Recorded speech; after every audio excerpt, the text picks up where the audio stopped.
বন্ধুরা, আজকে নীলের উপোস তোমরা কেমন কাটালে? সবাইকে নীল পুজোর অনেক অনেক শুভেচ্ছা, ভালোবাসা। এবার আমরা ঘটনায় ফিরব। দুর্দান্ত ভয়ঙ্কর একটা ঘটনা। এরম ঘটনা না আগে কোনো ইউটিউব প্ল্যাটফর্মে শুনেছো, না আমার চ্যানেলে শুনেছো। আজকে এমন একটা অভিজ্ঞতা তোমাদের সাথে বিপ্লব ভাইয়ের পানিহাটি থেকে শেয়ার করব। বলবো সবাইকে শুরু থেকে শেষ পর্যন্ত ঘটনাটা শোনো। বহুদিন ধরে আমি এই যে ভাই বিপ্লব বিশ্বাস, উত্তর 24 পরগনার পানিহাটিতে তার বাড়ি, তাকে নিয়ে অনেক আমি কাজ করি। কারণ এমন একটা পর্যায়ে সে ভাই চলে যায় যাকে কেউ রিকভারি করতে পারছিল না, কেউ সুস্থ করার মতো এমন কাউকে তারা পায়নি। লক্ষ লক্ষ টাকা তারা শুধু নষ্ট করেছে। যাকে বলেছে, যেরকম জায়গায় যে বলেছে সেখানে সেরকমভাবে নিয়ে গেছে। Welcome back to my channel. তোমাদের কমিউনিটি পোস্ট দিয়েছিলাম, সবাইকে বলেছিলাম আজকের ঘটনাটা এতটাই লোমহর্ষক হতে চলেছে, আজকে তোমাদের ভয় তো লাগবেই। তাহলে চলো, আজকে বেশি কথা বলবো না। সবাই কেমন আছো? আশা করি এই গরমে সবাই ভালো আছো। কারণ শীত হোক, গ্রীষ্ম হোক, বর্ষা, আমাদের ভালো থাকতেই হবে। কারণ এইটা আমাদের ঋতু পরিবর্তন, এটা তার সাথে সাথে আমাদের একটা হ্যাবিটে পরিণত হয়ে গেছে। তাই কিছু করার নেই, ভালো তো থাকতেই হবে। যে ভাইয়ের কথা বলছি, সে ভাই আমার সাথে যোগাযোগ করে আজ থেকে প্রায় 5 মাস আগে। প্রথমে জানি না কেন ও আমার সাথে কোনোভাবে যোগাযোগটা করতে পারছিল না। কারণ যোগাযোগ করছে কিন্তু আমি ওকে রেসপন্স করতে পারছি না, হয়তো নানা কারণে নানা কাজে আমি ব্যস্ত। ও আমাকে অনেক করে বলে যে দিদি প্লিজ আপনি আমার মেসেজটা সিন করেন, আর্জেন্ট বলে ও একটা মেসেজ করে আমাকে। তো যখন আর্জেন্ট বলে মেসেজটা করে তখন আমি ভাবলাম যে কে, ওর সাথে তার আগে আমার কখনো কথা হয়নি, ওকে আমি চিনি না। আমি তখন বললাম কে আর্জেন্ট বলে লিখেছে। তখন আমি ওর অনেকগুলো ভয়েস আমি বসে বসে শুনলাম রাতের বেলা। তো ওর যে প্রবলেমটা খুব মেজর একটা প্রবলেম, সচরাচর এই রকম হয় না, এরকম হয় না। এটা একটা প্রবলেমও বলতে পারো, আবার এটা একটা ভৌতিক ঘটনাও বলতে পারো, যেটা আমি তোমাদের এবার পুরোটা বলবো। বিস্তারিত কি হয় প্রথম থেকে শুনতে হবে ঘটনাটা। ভাই বিপ্লব বলে, দিদি ভাই আমি পানিহাটিতে একটা জায়গা টিউশন পড়তে যেতাম। মানে পানিহাটি থেকে আমার ওখান থেকে 10 টাকা মানে অটো ভাড়া নিত যেতে, সেখানে পড়তে যেতাম। পড়তে যেতে যেতে আমার একজনের সাথে প্রেম ভালোবাসা, যেটা হয় একটা টিনেজার টাইম, বুঝতেই পারছো, একটা সময় তো তখনই তো ভালো লাগা ভালোবাসাটা হয় হয় তো ভাই বলছে বিপ্লব, দিদি ভাই আমি প্রথমে মেয়েটার নাম জানতাম না। তখন ওকে দেখে আমার প্রথম প্রথম যখন আমি যাই পড়তে, অনেকদিন ধরেই পড়ছি, মেয়েটা নতুন ছিল, তো আমার মেয়েটাকে ভালো লাগে। এবার ভালো লাগা থেকে যেটা হয় সাধারণত একটা ভালোবাসা, একটা আবেগ। তো সবাই দেখতাম ওর সাথে খুব কথা বলতো, মানে ওই মেয়েটার সাথে সবাই, মানে কোচিংয়ে যে আরও ছেলেরা মেয়েরা ছিল খুব খুব কথা বলতো। মেয়েটা খুব বক বক করতে ভালোবাসে, মানে কন্টিনিউ যদি কাউকেও পায়, মানে তার সাথে ও শুরু হলো বকা তো বকেই যাবে, এরকম টাইপের। তো প্রায় 3-4 দিন পর ও ওর এক বান্ধবীকে, মানে এই যে বিপ্লব ওর এক বান্ধবী, জাস্ট পড়ার ওখানে বান্ধবী, তো বান্ধবীকে বলে যে আচ্ছা ওই মেয়েটাকে তুই চিনিস? তো সেই বান্ধবী বলে যে হ্যাঁ আমি চিনি। বলছে ওর নাম কি? তখন ওর নাম একটা বলে, এখানে আমি ওর নাম রোজি দিলাম। হুম। তো তখন বলছে যে ও আচ্ছা, মানে মেয়েটা হচ্ছে মুসলিম ধর্মের মেয়ে। তো ভাই তখন বলে যে মেয়েটাকে না খুব ভালো লাগে আমার, ওর সাথে সেট করে দিবি, ওর নাম্বারটা আমাকে এনে দিবি, যেটা হয় আর কি। তখন ভাইয়ের যে বান্ধবী যার সাথে কথা বলছিল ও তখন বলে যে দেখ, তুই বাঙালি ঘরের ছেলে হয়ে একটা মুসলিম মেয়েকে প্রেম করবি? কারণ আমাদের তো ব্যাচে অনেক মেয়ে আছে বাঙালি, তোর ভালো লাগে না? তখন ও বলছে, দেখ হিন্দু মুসলিম এরকম কোনো ব্যাপার না ভাই, মেয়েটাকে আমার ভালো লাগে, কথা বলবো, সেরম কোনো ব্যাপার না, তুই বিশ্বাস কর, তুই আমাকে নাম্বারটা একটু এনে দে ভাই। তা ও বললো যে ঠিক আছে আমি চেষ্টা করছি, কিন্তু কথা দিতে পারছি না, চেষ্টা করছি, যদি পারি আমি তোকে নাম্বারটা দেব। ভালো কথা। এবার আরও দিন যায় দিন যায়, ওই যে মেয়েটা যে নাম্বার এনে দেবে বলেছে, ও নাম্বারটা আর ওর কাছ থেকে নিয়ে আসে না। আর এই দিকে বিপ্লব তর পায় প্রত্যেক দিন। বিপ্লব প্রত্যেক দিন যায়, প্রত্যেক দিন বলে, কিরে কিরে তুই ওর নাম্বারটা দিলি না, কিরে আজকে জোগাড় কর। এবার ওই মেয়েটা বলে যে তুই চিন্তা করিস না, তোকে আমি নাম্বার দেবো এনে, তুই আমাকে একটা খাতা কিনে দে, ড্রয়িং খাতা, আমার ভাইয়ের লাগবে। তখন বলছে তোর ভাইয়ের লাগবে ড্রয়িং খাতা, তো আমি কেন কিনে দেবো? বলছে দিবি না তো দেখ, আমি তাহলে নাম্বারটা কিন্তু দেবো না ওর। এইবার শুরু হয় যেটা, ওই বিপ্লবকে ওই মেয়েটা সবসময় বলতো, কোনো সময় বলতো রোল খাওয়া, টিউশন যখন হয়ে যেত ক্লাস শেষ হওয়ার পর, কখনো বলতো মিষ্টি খাবো, কখনো বলতো আমাকে একটুখানি 50টা টাকা দে তো বাড়িতে ডিম কিনে নিয়ে যাব। এরকম করে আরও একটা মাস চালায়। এবার বিপ্লবের হাতেও তো এরকম টাকা পয়সা নেই, ও একটা মধ্যবিত্ত পরিবার থেকে বিলং করে। খুব যে ওর টাকা পয়সা পায় ওর বাবা মায়ের থাকলেও, ও যে পায় এরকম না যে ওর কাছে হিউজ পরিমাণে কোনো মানি আছে, সেটা না। বিপ্লব তখন বলে, দেখ তোকে আনতে হবে না ভাই, আমি ওর কাছ থেকে নাম্বারটা ডিরেক্ট চাইবো, যা হবে মারধর খাবো, অসুবিধা নেই, তুই আজকে এই দে, কালকে ওই দে, পশু ওই দে, তুই তো নাম্বারটা আনিসই না, দিনের পর দিন তুই শুধু আমার কাছ দিয়ে খেয়েই যাচ্ছিস, কীরকম বান্ধবী ভাই তুই? তো ও তখন বলে যে ঠিক আছে একটা কাজ কর, আজকে লাস্ট আমাকে 2টো রোল কিনে দে, আমি আর আমার ভাই খাবো, তুই কিনে দে, আমি ভাইকে বলেছি নিয়ে আসবো। আর তোকে আমি কালকে নাম্বারটা দেবো। তো ও না খুব রাগে, বিপ্লব খুব রাগে ওকে 2টো রোল কিনে দেয়। মানে বিপ্লবের সত্যি কথা বলতে সেরকম হাত খরচা বাড়ি থেকে পেতো না, যে ওর কাছে অনেক টাকা আছে কিনে দিচ্ছে, কোনো ব্যাপার না, ওরকম না। তার মধ্যে ওই মেয়েটা প্রত্যেক দিন ওর নাম করে ওই নাম্বার এনে দেবো এই কথা বলে বলে বিপ্লবের কাছ দিয়ে এটা সেটা ওটা যা ইচ্ছা চেয়ে চেয়ে নিত। এবার যেদিন কথা দিয়েছে লাস্ট দিন ও রোল কিনে দেয়, পরের দিন যখন মেয়েটা আসে তখন বিপ্লব বলছে, কিরে নাম্বার নিয়েছিস? তখন বলছে না, আমি নাম্বার আনতে যাচ্ছি। এবার ওই মেয়েটার কাছে যায়, গিয়ে ও একটা নাম্বার এনে দেয় মেয়েটার কাছ দিয়ে, মানে মেয়েটার নাম্বার ও এনে দেয়।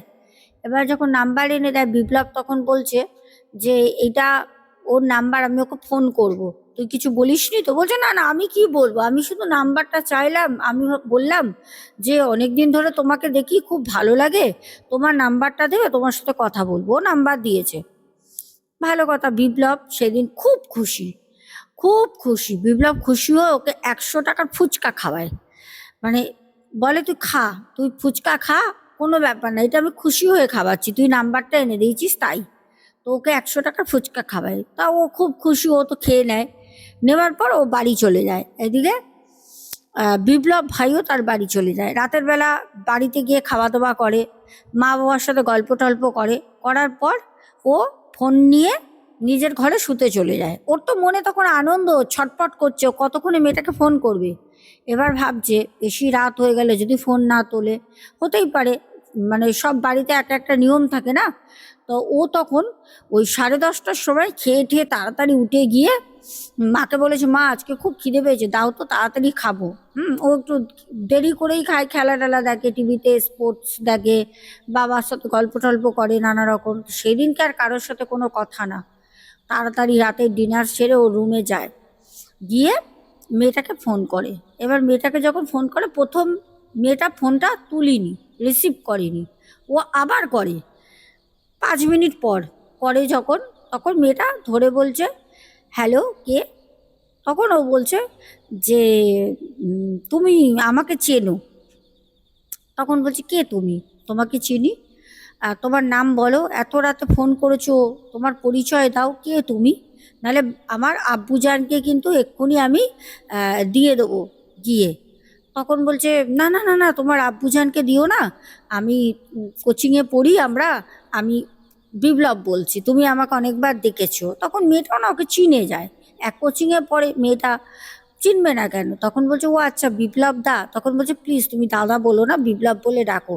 আসলে না, সত্যি কথা বলতে আমার তোমাকে খুব ভালো লাগে, তাই আমি তোমার নাম্বারটা খুব কষ্ট করে আমার এক বান্ধবীকে বলেছি, সে তোমার কাছ দিয়ে আজকেই নিয়েছে নাম্বারটা। বলছে, হ্যাঁ হ্যাঁ, একটা মেয়ে আমার কাছ দিয়ে এসে নাম্বার চাইছিল, ও আসলে তুমি পাঠিয়েছিলে। তো এবার শুরু হলো তো কথা, কথা থেকে শুরু হলো একটা ডেটিংয়ে যাওয়া, ঘোরা, গল্প করা। বিপ্লব আমাকে যেগুলো বলেছে সব ঠিক আছে।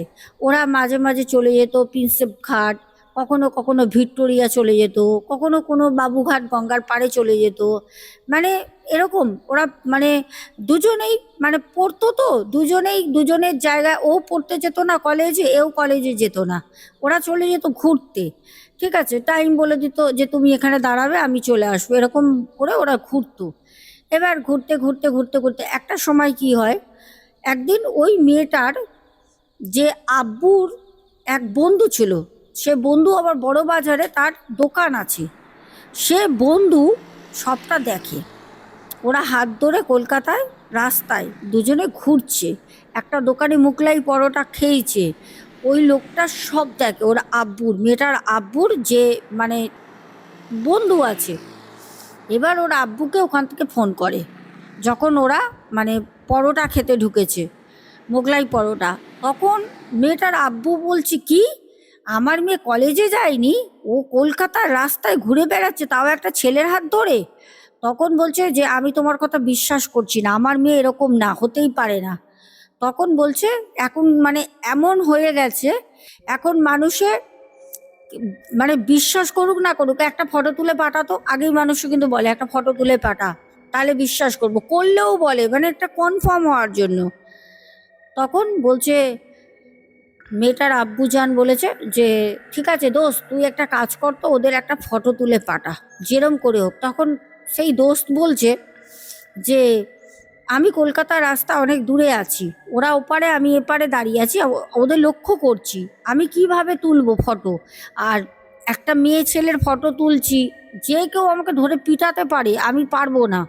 তখন বলছে, তাহলে তুই মিথ্যা কথা বলছিস, এমন কথা বলে সে না, মানে তখন মানে বলে না, মানে তুমি ধরো মানুষকে এমন একটা কথা বলে জিদে পড়ে গেল, তাই আমি পারবো না, এরকম জিদে পড়ে গিয়ে সে বলছে, দাঁড়া তোকে আমি হোয়াটসঅ্যাপে পাঠাচ্ছি।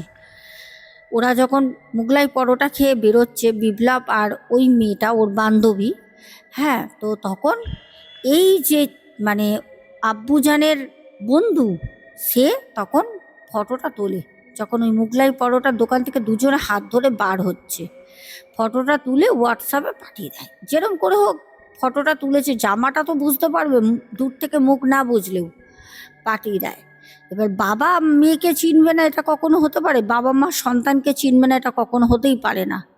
এইবার যখন পাঠিয়ে দেয় তখন বলছে, দাঁড়া আজকে ও বাড়ি আসুক, রোজির আজকে হবে। এবার রোজি রোজির মতো বাড়ি চলে যায়। ও বিপ্লবও খুব খুশি, ঘুরছে ফিরছে নতুন, মানে বিপ্লব এর আগে কোনোদিন প্রেম করেনি, বিপ্লবের জীবনে নতুন প্রেম, ফুলের মতো তার স্বপ্ন, প্রত্যেক দিন রাতে তাকে নিয়ে স্বপ্ন দেখে, রোজিকে নিয়ে, একা একা হাসে, একা একা আবোল তাবোল বকে, যেটা প্রেম করলে প্রথম মানুষের সাথে, প্রত্যেকটা মানুষের সাথে প্রেমে পড়লে ঘটে। তো তখন ও রাতের বেলা 2টোর সময় রোজই ফোন করে, রাত 2টোর সময়। বিপ্লব তখন ঘুমাচ্ছে, বিপ্লবের মন প্রাণ খুব শান্তি, আর রোজিকে মানে কোনো অপ্সরার থেকে কম দেখতে না, খুব সুন্দর, লম্বা লম্বা চুল, চোখগুলো টানা টানা, মানে মুসলিম মেয়েদের এমনি দেখতে সুন্দর হয়, হ্যাঁ এটা আমরা জানি, আর মানে সত্যি মানে দেখতে খুব সুন্দর। তো মেয়েটা ফোন করেছে যখন, তখন না সাথে সাথে ও ধরে ফোনটা, দেখছে রোজি ফোন করেছে।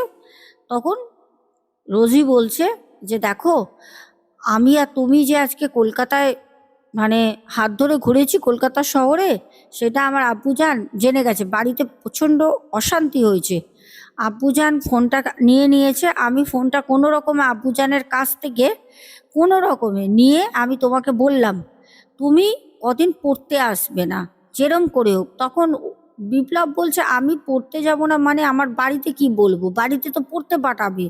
বলছে তুমি পড়ার নাম করে বেরো, তুমি যা খুশি করো, পড়তে আসবে না, কারণ তোমাকে খোঁজ করতে আব্বুজান আসবে সেই চাচাকে নিয়ে। রোজি বলছে মানে যে চাচা মানে বাবার বন্ধু দেখেছে তাকে নিয়ে আসবে। তখন ওর তো মানে রাতে ঘুম হচ্ছে না, ও বলে ফোনটা কেটে রেখে দেয়, ভয় ভয় বলেছে আস্তে আস্তে। এইবার বিপ্লব না পড়তে যায় না। বিপ্লবের বাবা বলছে কি হলো বিপ্লব, সামনে এক্সাম আসছে, তুই পড়তে যাচ্ছিস না কেন? বিপ্লব আর মুখে কোনো কথাও বলতে পারছে না, কি বলবে, পড়তেও যাচ্ছে না। এবার বিপ্লবের মা বিপ্লবকে বলছে কি, বিপ্লব বাবা তোর কি পড়ার কোচিংয়ে কারোর সাথে ঝগড়া ঝামেলা হচ্ছে, তাহলে চল আমি তোকে দিয়ে আসি। বলছে না না না না, আমি আমি যাচ্ছি। এবার ও তো বাড়িতে কিছু বলতে পারছে না, করতে পারছে না, বেচারা ও বেরিয়ে কোচিংয়ে যায়নি, একটা মাঠে গিয়ে বসে থাকে, পার্ক মতো আছে একটু দূরে, ওখানে গিয়ে বসে থাকে ও। এরকম করে প্রায় 3 দিন ও যায়নি, পরপর 3 দিন। এইবার যখন 3 দিন যায়নি, তখন ওই যে বান্ধবীটা যে নাম্বার এনে দিয়েছিল, তাকে ফুচকা খাওয়াতো, রোল খাওয়াতো, ও একদিন আসে হচ্ছে বিপ্লবের বাড়ি। তখন বিপ্লব নেই বাড়িতে। এবার বিপ্লবের বাড়িতে আসতে তখন বিপ্লবের মা বলছে বান্ধবীটাকে, কি রে তুই? তখন বলছে কাকিমা এরকম বিপ্লব পড়তে যাচ্ছে না কেন, বিপ্লব কোথায়? বলছে বিপ্লব পড়তে যাচ্ছে না? বিপ্লবের বাবা ঘরের ভিতরে বসেছিল, ওর বাবা সাথে সাথে বেরিয়ে এসে বলছে বিপ্লব পড়তে যাচ্ছে না, তুই ডেলি যাস পড়ার ওখানে? বলছে হ্যাঁ কাকু আমি তো যাই। বিপ্লব যাচ্ছে না, স্যার পাঠিয়েছে যে তুই দেখে আসবি তো, বিপ্লবের তো আমি খুব ভালো বান্ধবী, তাই আমি খোঁজ করতে এসেছি স্যারের কথা মতো। বিপ্লব আজকে 3 দিন ধরে পড়তে যাচ্ছে না। এইবার বিপ্লবের বাবার মাথায় তো রাগ চটে গেছে, বিপ্লব পড়তে যাচ্ছে না কিন্তু বাড়ি থেকে তো ডেলি বেরোচ্ছে, ছেলে তাহলে যাচ্ছে কোথায়, এটা কি ব্যাপার? যাই হোক, এবার বিপ্লবের বাবা বলছে ওর মাকে তুমি কিছু বলবে না, বিপ্লব আসলে আমি বুঝবো, কিচ্ছু বলবে না, চুপচাপ থাকবে। তো বান্ধবীটা চলে যায়, বুঝতে পেরেছে ঘরে অশান্তি, ও তো অত জানতো না, চলে যায়। এইবার তো বেচারা বিপ্লব বাড়ি ঢুকেছে, সাথে সাথে বিপ্লবের বাবা বলছে ঘর থেকে বেরো, বিপ্লবকে বলছে ঘর থেকে বেরো। বিপ্লব বলছে কি বলছো বাবা, ঘর থেকে বেরো কেন, ঘর দিয়ে বেরোবো কেন, কি হয়েছে? বলছে তুই 3 দিন ধরে পড়তে যাচ্ছিস না ব্যাগ নিয়ে, কি ব্যাপার, তুই কি প্রেম টেম করছিস নাকি? দেখ এইসব কিন্তু আমাদের পরিবারে চলে না, প্রেম টেম এইসব আমাদের পরিবারে চলে না। তুই যদি এসব প্রেম টেম করিস ভাবিস, তাহলে পারে কিন্তু তোকে আমরা তেজ্যপুত্র করে দেবো। ওসব প্রেম টেম কিন্তু হবে না, দেখ ভালো করে বোঝ। তখন বলছে কেন, বাড়িতে কেউ এসেছিল? তোর তখন মা একটা চড় মারে, বিপ্লবকে একটা চড় মারে। যাই হোক, এরকম বিপ্লবের বাড়িতেও একটা অশান্তির সৃষ্টি হয়, ওইদিকে তো রোজির বাড়িতে অশান্তি হচ্ছেই, দুজনের বাড়িতে খুব অশান্তি হচ্ছে। এইবার আমরা একটা জিনিস জানি, মানুষ প্রেমে যখন পড়ে তখন অন্ধ হয়ে যায়, কানে বয়রা হয়ে যায়, তখন মানুষ সামনে থেকে শোনে না, অনেক কিছু হয়। এরকম ভাবেই রোজির কিন্তু অ্যাক্সিডেন্ট হয়ে যায়, রোজি কিন্তু অ্যাক্সিডেন্টে মারা যায়। মানে এই ঘটনাটা আমি তোমাদের বলছি, তারপরে আমি আসছি কি হয়। রোজির যখন অ্যাক্সিডেন্ট হয়ে যায়, এবার এইটা জানে না হচ্ছে বিপ্লব যে রোজি মারা গেছে। কেন আহ, তোমরা বুঝতেই পারছো, যে তুমি রোজি বলেছে তুমি পড়তে আসবে না, রোজি কথা মতো পড়তে যেত না। আর ও না, ওর বাবা বলছে তুই প্রেম করছিস, ওকে পুরো ঘরে আটকে দেয়, ও তো বেরোতে পারছে না, ফোন নিয়ে নেয়, কারোর মুখ থেকে ও কিছু শুনতে পাচ্ছে না। আর কোনো বাড়িতে ওর যে কোচিংয়ের কোনো ছেলে মেয়ে আসতো, তো ওর বাবা গেট থেকেই ভাগিয়ে দিত, যে নেই বাড়িতে, ও মামার বাড়ি গেছে, মাসির বাড়ি। ভাবতো বন্ধুরা হয়তো এরকম, কলেজের বন্ধু বান্ধবরাও তো প্রেমে হেল্প করে, তো তার বাবা ভাবতো হয়তো আমার ছেলেকে প্রেমে হেল্প করতে এসছে, ওকে হয়তো কোনো খবর দেবে, ও বেরোচ্ছে না বলে, বাবা ভেবে সেই ছেলে মেয়েগুলোকেও ভাগিয়ে দিত, ও জানে না। এবার ঘটনাটা শোনো। আমাকে বিপ্লব বলছে দিদি ভাই, এগুলো বিপ্লব সারানোর পর ওকে যখন সুস্থ করি, ও বলে, ওর বাবা মা তো আগে বলেছিলই, বিপ্লব বলছে দিদি ভাই আমি তো জানতাম না যে রোজই নেই, খুব কাঁদছিল বলতে বলতেও, যে ও তো মারা গেছে আমি জানি না, কিন্তু রাতের বেলা আমি শুয়ে রয়েছি, হঠাৎ মনে হলো আমার ঘরে যেন রোজি এসছে। আমি বললাম রোজি কোথা দিয়ে আসবে, কারণ দেখবে মুসলিম যারা হয় তারা না একটা আতর ব্যবহার করে। আতর, আমরা যেরকম পারফিউম সেন্ট মাখি, ওরা না একটা আতর ইউজ করে, আর সে আতরগুলো কিন্তু খুব ভালো সুগন্ধি হয়, খুব ভালো। আমার ঘরেও আছে কিছু আতর। যাই হোক, তো ওই আতরের না ও গন্ধ পাচ্ছে, হালকা একটা সুন্দর ফুলের হালকা মৃদু আতরের গন্ধ, আর যেইটা ওই রোজই ব্যবহার করতো। তখন বিপ্লব মনে মনে ভাবছে যে আমার ঘরে কি করে আসলো, ওর তো আসার কথা না আমার ঘরে রোজি কি করে আসবে। তো ও মানে ওই যে আতরের একটা সুন্দর সুবাস, ওর সারা শরীর মন ওর ঘরে এত করছে, ও না আবেগে তখন ও ভুলে গেছে যে ও কি করে আসবে। প্রথমটার মনে পড়লে পরেও ভুলে যায়। ও তখন বলছে রোজি, রোজি পুরো সশরীরে, যেরকম একটা মানুষ, যেরকম একটা মেয়ে, যেরকম ও রোজি আর ও ঘুরেছে কলকাতা শহরে, অলিতে গলিতে, রাস্তায় শহরে হাত ধরে ঘুরেছে, পার্কে, গঙ্গার পাড়ে বসেছে।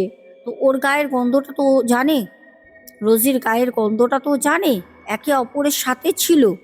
বলছে দিদিভাই, যতদিন রোজি জীবিত ছিল আমার না রোজির সাথে কোনো রকম ফিজিক্যাল কিচ্ছু হয়নি।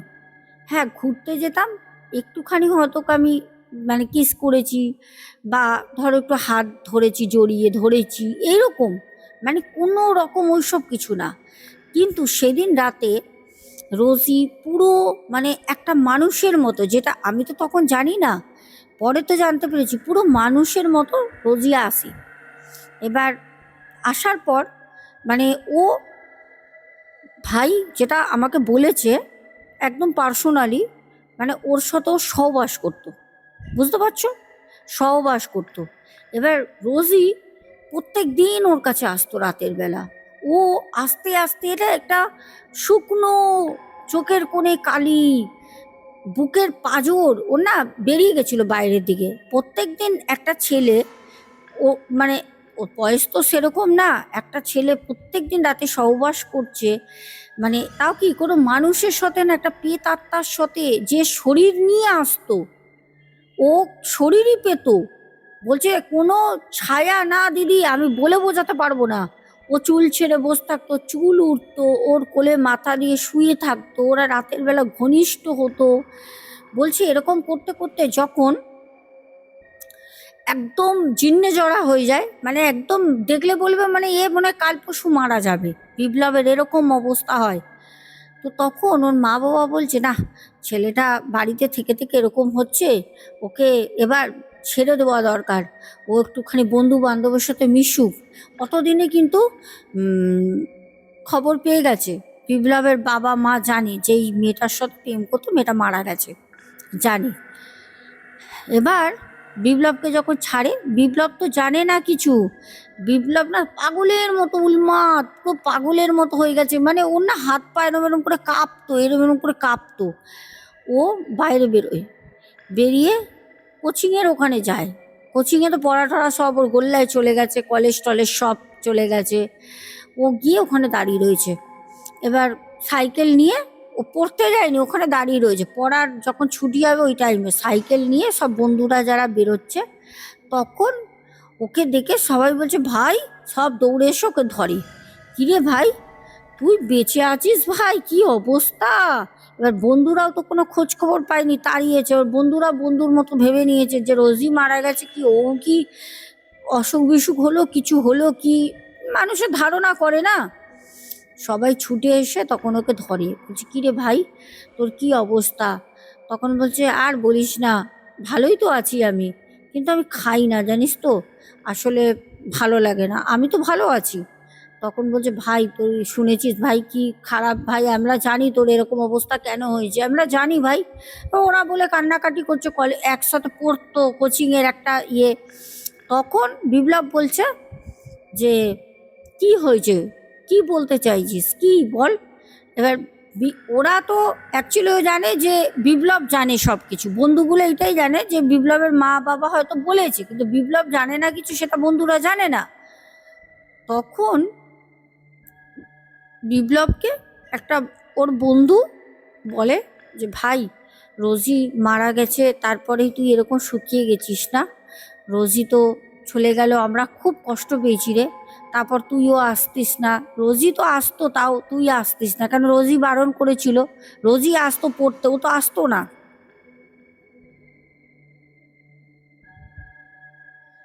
এই কথা যখন শোনে তখন বিপ্লব বলছে কি, ওকে না একটা বুকের মধ্যে জোরে ধাক্কা দেয়, দিয়ে বলছে কি ফালতু কথা বলছিস তুই, হ্যাঁ রোজি মারা গেছে, কি ফালতু কথা বলছিস, তুই জানিস রোজি প্রত্যেক দিন আমার কাছে আসে, রোজির সাথে আমি প্রত্যেক দিন ওর কোলে মাথা দিয়ে শুয়ে থাকি, ও চুল ছেড়ে এলো চুলে আমার সাথে গল্প করে, ওর কানে কি সুন্দর সেন বেরোয়।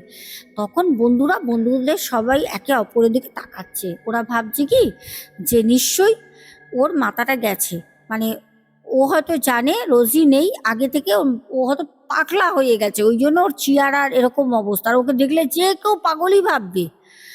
তখন বলছি কি, কেন বাজে কথা বলছিস রে, হ্যাঁ রোজি আমার সাথে প্রত্যেক দিন রাতে আসে, আমরা একসাথে শুয়ে থাকি। তখন বন্ধুরা বলছে এই বিপ্লব, অনেকক্ষণ পর বলছে এই বিপ্লব, মারবো না দুই চর, হ্যাঁ রোজি কোথা দিয়ে আসবে, রোজি মারা গেছে জানিস তুই, 1.5 মাস হয়ে গেল, কোথায় ছিলিস তুই, তুই তো আসতিসই না, রোজি তো তাও আসতো, রোজি তো অ্যাক্সিডেন্ট হয়েছে, তুই জানিস না। তখন ও হাউমাউ করে কাঁদছে, বলছে তোরা সত্যি বলছিস, কেঁদে কেঁদে বলছে তোরা সত্যি বলছিস, বলছে হ্যাঁ, তোকে কেন মিথ্যা কথা বলবো, সত্যি কথা বলছি। তখন ও ছুটে যায় মাস্টারমশাইয়ের কাছে, কেন মাস্টারমশাইয়ের কাছে, মাস্টারমশাই তো মিথ্যা কথা বলবেন না। তখন মাস্টারমশাইকে গিয়ে বলে যে স্যার, স্যার কাঁদতে কাঁদতে, তখন স্যার দেখে বলছে কিরে বিপ্লব, এতদিন কোথায় ছিলিস, হ্যাঁ। তখন বলছে স্যার, হ্যাঁ আপনি বলেন না স্যার, রোজই আসে না স্যার, আজকে আসেনি স্যার, কালকে আসবে তো। তখন বলছে এ বাবা, কেন, বন্ধুরা বলেনি রোজি তো মারা গেছে অ্যাক্সিডেন্ট হয়ে, রোজি কোথা দিয়ে আসবে তুই জানিস না। আমি জানি যে সবার মুখে শুনলাম রোজি আর তুই নাকি ঘুরতে টুরতে যেতিস, দুজন দুজনকে ভালোবাসতিস, আমি জানি রোজি মারা গেছে বলে তুই হয়তো কষ্টে, শরীর খারাপ হয়েছে, বাড়ি থেকে বেরোস না এরকম কিছু। তখন ও বিশ্বাস করলো সবার মুখের কথা শুনে যে মারা গেছে। তখন ও বুঝতে পারলো যে রোজি সত্যি সত্যি মারা গেছে। ও তো মাথা পুরো উন্মাদ হয়ে গেছে পাগলের মতো, কি করবে, যেটা কি করে বাস্তব, তাহলে রোজি যদি মারা যায় তাহলে প্রত্যেক রাতে রোজি আমার কাছে আসে কি করে। এবার ওর মাথা পুরো খারাপ হয়ে গেছে, মানে ওর ভয়ও লাগছে তখন, আবার মানে ও বিশ্বাস করবে কি বিশ্বাস করবে না কি ওর সাথে কি হচ্ছে, ও কাউকে বলেও বোঝাতে পারছে না, শুধু 2-3 জন বন্ধুকে ওর বলেছিল। যাই হোক, রোজি মারা গেছে, ও একটা কথা মুখে বলছে রোজি মারা গেছে, রোজি আর নেই, রোজি মারা গেছে, রোজি মারা গেছে। ও এরকম করতে করতে ওর মাথাটা সত্যি খারাপ হয়ে গেছে, ও এরকম করতে করতে বাড়ি ঢুকছে, ওর বাবা ওর পাশ থেকে বেরোচ্ছে, ওর না কোনো হুঁশ নেই, ওর বাবা যে পাশ থেকে যাচ্ছে, বলছে রোজি মারা গেছে, রোজি তো মারা গেছে, রোজি মারা গেছে। ওর বাবা পাশ দিয়ে গেছে, শুনেছে কথাটা, বাবা কিছু বলেনি, কেন জানে যে ছেলে জানতে পেরেছে। তো ওর বাবা গিয়ে ওর মাকে বলল দেখো, ছেলেটার এখন মনে হচ্ছে মাথার ঠিক নেই, ওর কাছে যেও না, ওকে দেখে একটু মানে উন্মাদের মতো লাগছে, একটু পাগল পাগল লাগছে, ওর কাছে যেও না, ও এক কথা বারবার বলছে রোজি মারা গেছে, রোজি মারা গেছে। ও একটা ধাক্কা পায় না মানুষে হট করে, মানে কি করে ওর দ্বারা ও ভাবছে এটা কিভাবে সম্ভব, ওর পক্ষে তো সম্ভব না। এটা যদি আমার সাথে ঘটে, এটা যদি তোমরা দর্শক বন্ধু তোমাদের কারোর সাথে ঘটে, তোমরা সেটা নেবে কি করে, তোমরা সেটা বিলিভ করবে কি করে, তোমরা তো সেটা বিলিভ করতে পারবে না। যে যেই মানুষটার সাথে আমরা মাঝে মাঝে দেখা গেল কারোর সাথে কথা বলেছি, আগের দিন পরের দিন শুনলাম সেই মহিলাটা বা লোকটা মারা গেছে, আমরা তাতে কত কষ্ট পাই, আহারে কালকেই তো দেখলাম, কালকেই তো কথা বললো, আজকে মারা গেছে, আমরা কতটা কষ্ট পাই। আর সেখানে দাঁড়িয়ে ও মানে ওই জিনিসটা ও নিতে পারিনি। এইবার শুরু হলো ওঝা আর তান্ত্রিকের খেলা। ওঝা আর তান্ত্রিকের খেলা। এবার আমি বলবো বিপ্লবের বাবার কথা। বিপ্লবের বাবা বলছেন, ম্যাডাম আমি গুয়াহাটি আসাম ওখান থেকে তাবর তাবর দামি দামি নামি নামি যত অ্যাস্ট্রোলজার আছে, তান্ত্রিক আছে, আমি নিয়ে আসি। আমার পয়সা, আমার বিঘা বিঘা জমি ছিল দেশের বাড়িতে বর্ধমানে, বিঘা বিঘা জমি সব বিক্রি করে দিই। সেই জমি বিক্রি করে করে আমি তান্ত্রিক নিয়ে আসতাম। আমার ওই জমির পয়সা আমি চাল অন্য দাঁতে কাটিনি। বলতে পারবো না, একটা ওই জমির পয়সা আমি চা খেয়েছি 5 টাকার। জমি বিক্রি করতাম কোনো ভালো তান্ত্রিকের, মানে এই সময় বলছে অনেক মানুষ সদ্ব্যবহার করে নিয়েছে। মানুষ কিরকম স্বার্থবাদী ভাবো, ওনাদের নিজেদেরই লোক আমাকে বলছে, মানে বলল একজন খুব ভালো তান্ত্রিক আছে, আদৌ উনি তান্ত্রিক নাকি মানে সেটা পরে সন্দেহ হয়েছে। ওই সময় তো মাথার ঠিক নেই, ছেলেকে ভালো করতে হবে। ভালো তান্ত্রিক আছে, আসবে 1.5 লাখ টাকা নেবে। বিপ্লবের বাবা বলেছে তাই দেবো, আমার ছেলেকে ভালো করে দাও, ছেলেকে তুমি ফিরিয়ে দাও আগের মতো, তাই দেবো। সে তান্ত্রিককে সে নিয়ে আসে, সে নিয়ে যায়, পুরো মানে সেই তান্ত্রিকের এদিক ওদিক হচ্ছে না, তান্ত্রিকের ছায়া হয়ে রয়েছে সে। বলে বলে তারা ওখান থেকে টাকা খায়, তান্ত্রিক অত টাকা নেয়নি, ওরা খায় কারণ টাকাটা নিজের লোক, আবার নিজেরই লোক। বলছে টাকাটা ওরা নেয় কারণ ওদের অবস্থা সেরকম না।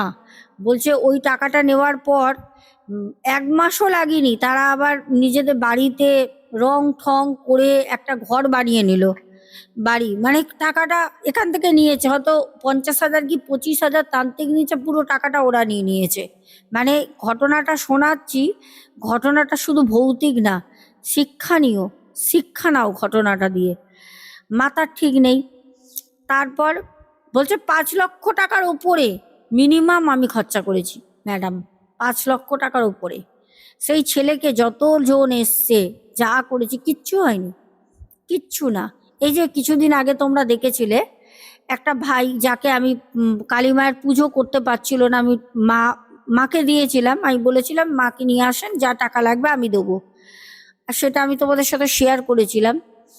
ওই যে ভাই 8 বছর ধরে বাইরে বেরোতো না, 8টা বছর নিজেকে ঘরে আটকে রেখেছিল, পুরো ভিডিও দিয়েছিলাম গিয়ে ভাইয়ের সাথে কথা বলা সব কিছু।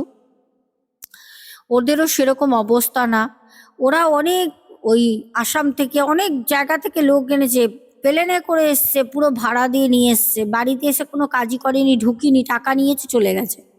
বলছে দিন এখানে কাজ হবে না, আমি আসামে বসে কাজ করবো, আপনার ছেলে ভালো হয়ে যাবে।